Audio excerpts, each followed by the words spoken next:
Hey everybody, this is Kaylee McMahon. Y'all know me. I'm really excited. We have a guest on today, and this is Katerina Stepanova. She is, I want to call her the mobile home park queen, but that's not up to me. So I'm going to let her introduce herself, and then we'll get to learn about how we do mobile home parks today. Yeah, Kylie, thank you for having me, and I'm very excited to share with the ladies about this business. This is a very exciting opportunity.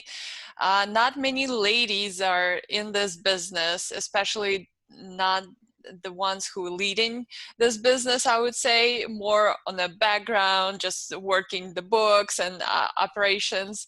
But yeah, I'm very excited to share about sharing this this business, this new niche maybe for some.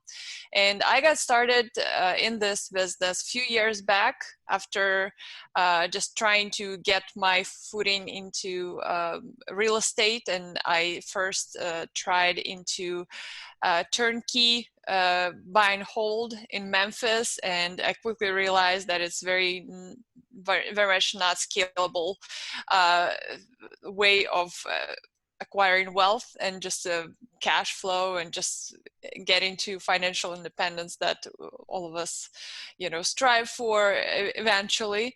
And I was looking into apartments. And this is very competitive, as you know. It's very competitive, very kind of, you do need capital and connections, really. You would probably think to play in that field. And I thought, you know what, that is very intimidating. That is a lot of big guys with all this experience and playing in this space. It was kind of very intimidating. So I thought, you know what, and cap rates are kind of low and the cash flow, it's really hard to come by. So let me look somewhere else. And that's how kind of I discovered mobile home park investing for myself. Very cool. So with mobile home park investing, I've got a friend who's brand new at it. And the best I could do really to help her was to say, okay, there's probably an NOI. There's probably a valuation that is revolving around the net operating income. And there's probably contracts, and those contracts probably have to do with buying and selling. And so what I've been able to do is just send her like old contracts that I did where it, has, or partnership agreements or things like that to kind of have a skeleton, but I don't have specific knowledge in what you do. So really what I want to share with ladies that are watching today is what are the pros and cons of mobile home park investing? What are the challenges? How do you overcome them? Because we have challenges in multifamily, don't get me wrong, but you figure out a solution. And there's some times where the solution isn't fun, but just want to kind of get people to understand the type of investment that they may be doing when they invest in mobile home parks. Yeah, well, it is very particular, I would say, type of investment. So it is very personal. I would call it, it's a full contact sport. First of all, I would say, first of all, your owners, your sellers, right, who you buying those parks from, they're like classic mom and pop owners. The books are oftentimes are written notes on the pieces of paper. So this is what you are taking pictures of and trying to convince your lender that it will come through and the property is actually cash flowing quite well.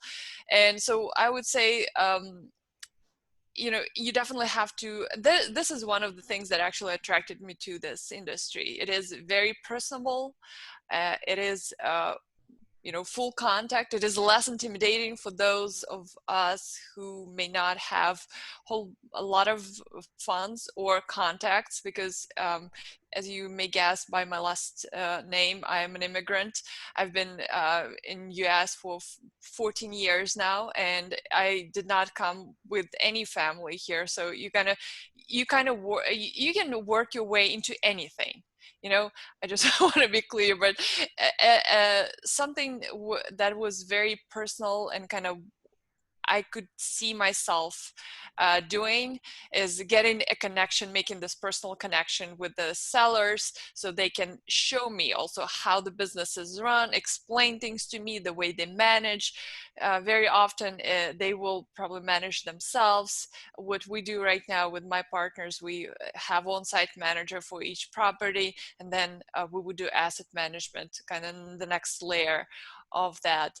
So that is very common in park management, park operations, that you have someone on site, then you have asset manager, and then you have partners or the owner themselves.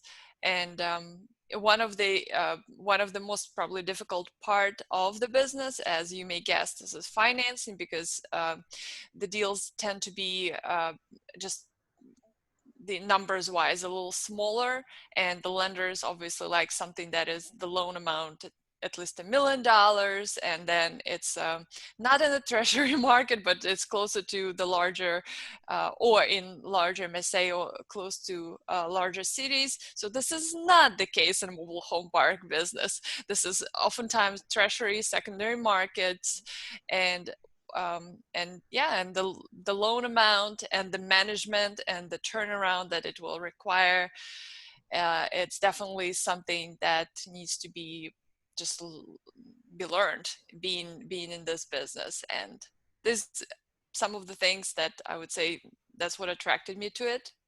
And yeah, I'm kind of enjoying it so far. Well, I've got a couple questions based on a couple Mm-hmm. of things you said. Can you define for our audience what it means when you're investing in a secondary or tertiary market? Sure.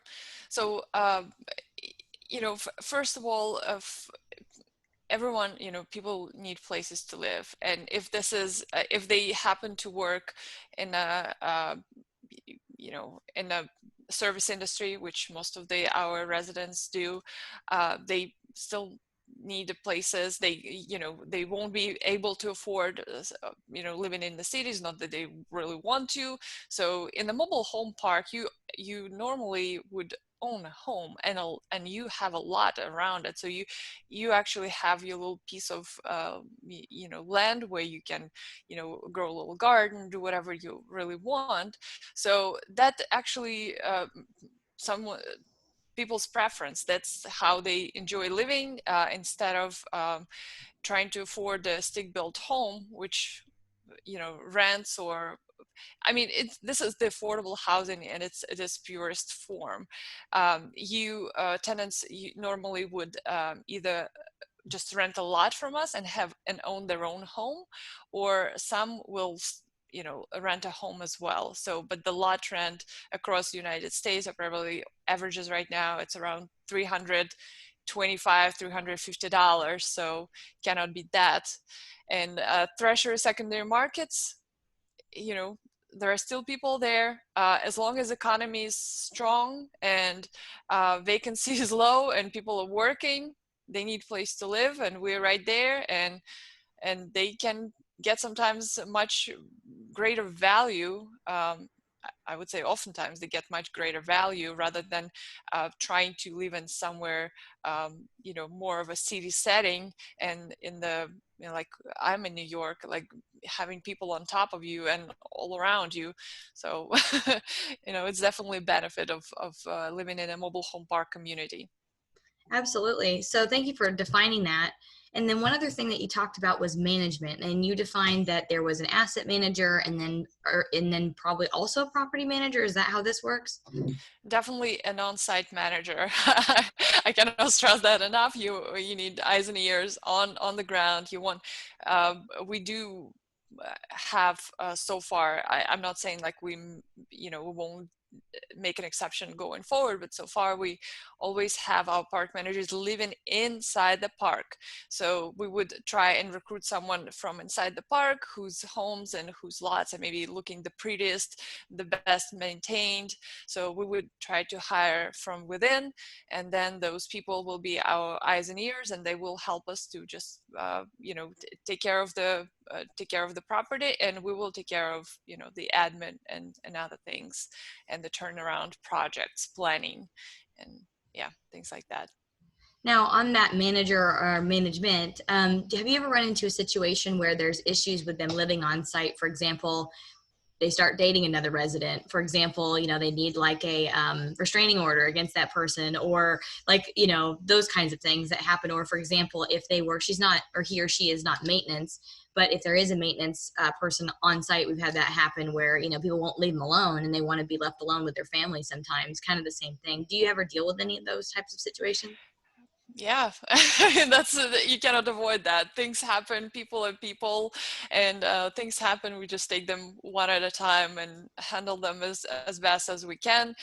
We did have an assistant park manager who quit, and then she was claiming that people keep coming to her. I mean, it's a normal, people behavior. They do what's convenient. So we just said, okay, so we will make an announcement yet again, and we will ask people not to, and you are fully in your right not to open the door or do whatever you need to do. You take care of yourself, we will take care of the residents, but again, cannot really um, cannot really prevent people from attempting to do what's easier for them. Definitely had situations where there were restraining orders just among tenants in the park. So dealt with those, cop situations, any type of situations. You have residents, you have all kinds of things. So, apparently I got an email this morning. Lady called, and the neighbor was she felt a smell of marijuana coming from another neighboring home, and then their apparently brand new car was parked in front of her lot. And then this morning I touched base with our park manager, and it was already totally resolved, and there was no car parked across from the entrance in the wrong home, so that was gone. And marijuana is legal in Michigan, so sorry. Just kind of some things just have to work themselves out, and it's going to be fine. But some of things, yeah, you do need to get involved. Yeah. Now, when it comes to what did I write down? Like the markets that you're purchasing these in, I know that they're secondary, tertiary, and maybe there's a couple primary. Like in here in Plano in Texas, we have this mobile home park that's kind of like there's a city, and then bam, right in the middle of it, there's a mobile home park, but it's not going anywhere because they're not creating any more of those, So it is what it is. But when you're looking at different markets, for us, when we're looking at certain things like economic drivers that bring people there, especially the crime rate is like a big thing, because yeah, so that can make or break you basically. Are those kinds of things that y'all look at, or what do you look at? Oh yeah, absolutely. You cannot fix economy. Economy has to be strong. So we're definitely looking right away at, for a mobile home park industry, it's very important not to be in competition with the single family market. So right away, you're checking out what is the price of a stick-built house in that zip code. First you check the zip code, then you go larger, and you go look at the town, then you go, just kind of increase your radius as needed. But first of all, the price, so it needs to be higher than $100,000, so we are not in competition. Then we will definitely check on the median income.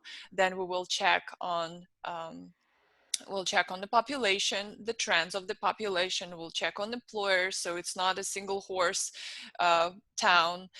We will look at the vacancy. We definitely don't want it to be anywhere close to, like 15%. It's kind of large, so we would, as low as possible, of course.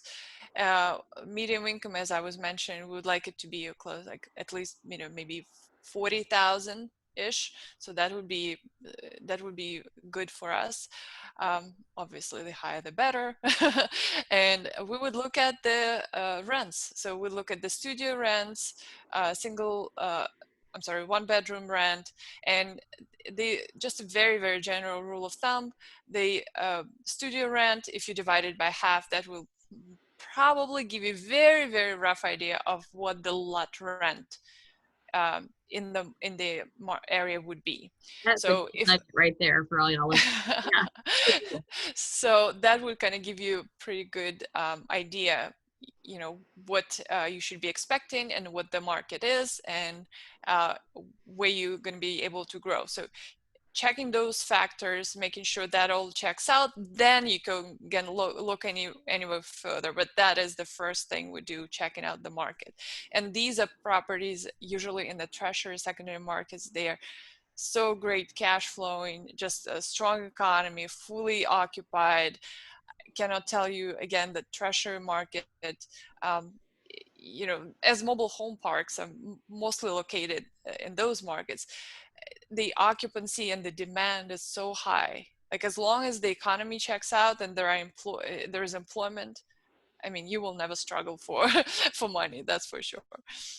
How about when you look at a market for crime? We typically look at like a 10-year spread and use, I forgot what, a city-data.com and some other different resources where you can, for us, we want to make sure there's under so many murders per square mile and then that it's been decreasing steadily over time. Same thing, or what do you guys look at for crime? For crime, I usually just call, Yeah. you know, police department, and I will just check on the crime map. I would normally, yeah, just check on the call the police department, fire marshal.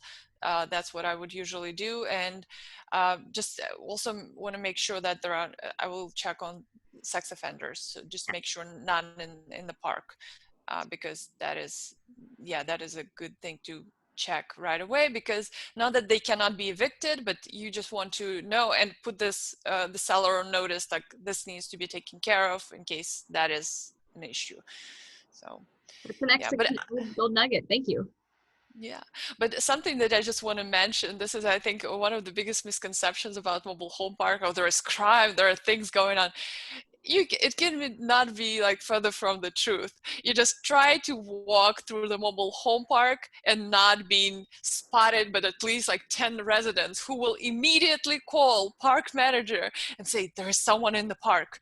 People are, you see, this is like so you know, people don't, this is probably one of the safest places you can leave, because people are always it's so easy to spot people, because this is almost like one story subdivision, and you normally have windows, you know, of neighboring uh, you know, home looking at your entrance, so you have multiple vantage points for the residents to spot if there is any kind of trouble, or someone unfamiliar is walking through the park or driving through the park.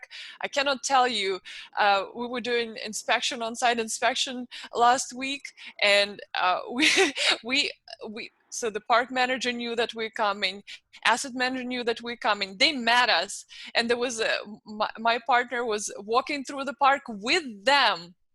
There was still residents calling, and even the codes department came out to see what was going on. So that's how, you know, usually safe it is. That's really good to hear, actually, because you know, again, we all have a perception of how this is, and so that's why I get Mm. to ask the expert today. So a couple of other questions that I came up with in my head as I'm thinking, because I'm comparing one to the other. Whenever you're looking at a couple of things. So for us, what I buy is value add apartments. So meaning that I look at something where we can renovate it, we can make it better. I don't Mhm. technically, or not technically, we don't typically do new construction. Do y'all do new construction and buy newer ones and place them on vacant lots? Do you do value add? If so, how does that work? Mm-hmm. So value add, that's the name of our business as well. And what the turnaround usually would look like in the mobile home park is going to be probably utility submittering. So utilities in mobile home park, this is one, it's like even like a whole separate topic, because they still can be private utilities, they can be public utilities. So you can submitter pretty much both. Um, so we would normally submit our water, and and submit our, you know, if there is a build back trash, if there is a, even the market allows for that, or if this is a market standard, we could do that. But also oftentimes we find ourselves having a park being run as an apartment complex, meaning that a lot of homes are park-owned homes. We would not want that maintenance, so we'll try to sell them on notes. This is a rent-to-own contract, so Yeah. we Yeah. will we will implement that as soon as possible and sell them off as quick as we possibly can. Lenders love it. We love it. You know, your NOI, your bottom line loves it. So we would do that. We would rehab. We do like to purchase parks, if at all possible, that they have already homes on them, vacant homes, because it's this easiest turnaround you can do. Rehab those homes and put them on a rent-to-own contract. You know, this is much easier than you have an empty spot and you have to source the home, bring the home, install the home, and then obviously rent it out. So, but we've done all of those, all of the above. But the easiest, of course, is just rehabbing current homes, renting them out, and I mean, rent increase, of course, this is the easiest upside you can possibly have. We've done that. We've done electrical submetering. We've done that as well. Yeah. So yeah, a Okay. lot of different options there. Now, whenever you're looking at a park that's like park owned instead of owner owned or however you said it, is that an opportunity to say, oh, okay, we can definitely owner finance these to the people that are it's park owned? Yeah or no? Not really, because it's a lot of work, and you think again financing. You know, lenders do not like that one bit, so they would not want you to own park-owned homes. So that is why it's a struggle. And however, it may be an opportunity depending on the setup. So I'll give an example. This is how we purchased a park in Florida that would. Uh, so for us, we found it to be an opportunity. And how so? So the park-owned homes were renting out at, I don't remember quite, like 600 maybe dollars, older homes. But they did not have in the lease agreement, they didn't have the breakdown between the lot rent and the home rent. So we were able to come in and set the lot rent to market right away, which means instead of owner was saying, well, I don't know, maybe it's $250 out of 600 is a lot rent, but the market was 350. So we were able to come in and set it up at 350 and show our lender the lot rents are 350. So we get financing based on the lot rents, which we were able to set because there was nothing in writing stating the lot rent amount. So for us, that was a huge opportunity, and that's why we purchased that park. Yeah, I was gonna say I had a couple of situations like that in multifamily where people are kind of freaking out that it's either well usually that the paperwork's not there, the rent roll, that kind of stuff. But I was like, no, this is an opportunity because within 30 days, guess what? We put them on leases, but we get to decide what's in the lease. We don't have to wait a year for it to come up and come due and whatever. So yeah, I like your thinking. A couple other things that I wanted to define for our audience. So when you mentioned submetering or bill back, so for us we use RUBS, ratio utility bill back, or kind of the same thing. Could you explain to our audience what submetering and what billing back means? Sure. And when do you? So, mhm.